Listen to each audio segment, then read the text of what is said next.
Hello bachcho, we have given a question, so let's read the question and try to answer it. So question says, thin strip of iron and zinc are reverted together to form a bimetallic strip which bends when heated. The iron is on the inside of the band because जो question कह रहा है, question का कहने का मतलब है कि हमारे पास एक आयरन स्ट्रिप है, राइट। एक आयरन स्ट्रिप ले लेते हैं लाइक दिस, ओके। एक हमारे पास है जिंक का स्ट्रिप, एक जिंक का स्ट्रिप है, और इन दोनों को क्या कर दिया गया है, रिवर्टेड टुगेदर। जिंक का स्ट्रिप ले लेते हैं, दिस इज जिंक स्ट्रिप, और ये आयरन का स्ट्रिप है, राइट। इन दोनों को पास में कंबाइन कर दिया गया है, तो इन दोनों को पास में कंबाइन करने के बाद एक बाई मेटेलिक स्ट्रिप फॉर्म हो रहा है, ठीक है। इस पूरे को हमने बोला है by metallic strip, by metallic strip. तो हमसे बोला गया है कि जो आयरन है वो इनसाइड ऑफ द बैंड है, जब हम इसको हीट करते हैं और वो बैंड हो जा रही है, मतलब ये जो आयरन स्ट्रिप है आफ्टर हीटिंग, हीट देने के बाद क्या हो रहा है, जो आयरन स्ट्रिप है वो बैंड हो जा रही है लाइक दिस,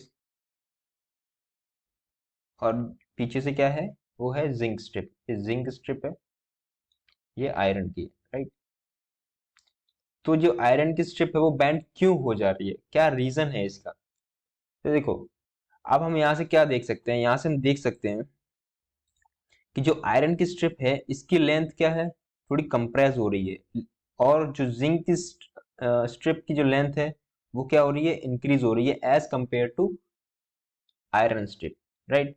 तो मतलब इसमें जिंक में क्या हो रहा है, लीनियर एक्सपेंशन ज्यादा हो रहा है, राइट। वहीं आयरन में क्या हो रहा है, कम हो रहा है पर डिग्री सेल्सियस। तो हम लोग बोल सकते हैं कि linear expansion of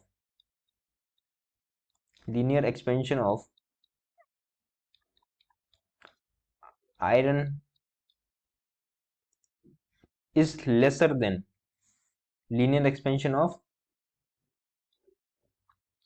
zinc, right. क्योंकि जिंक का जो लेंथ है वो क्या हो रहा है, इंक्रीज हो रहा है, जिस वजह से क्या हो रहा है, जिंक का लीनियर एक्सपेंशन क्या होगा, ज्यादा होगा ऑफ zinc. So finally we can conclude that कि अगर लीनियर एक्सपेंशन ऑफ आयरन क्या हो रहा है, वो कम है as compare to linear expansion of zinc, तो हम बोल सकते हैं कि जो कोफिशिएंट ऑफ लीनियर एक्सपेंशन होगा आयरन का वो भी कम होगा।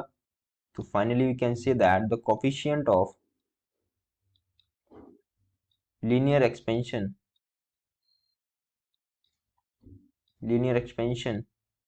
of iron is lesser than coefficient of linear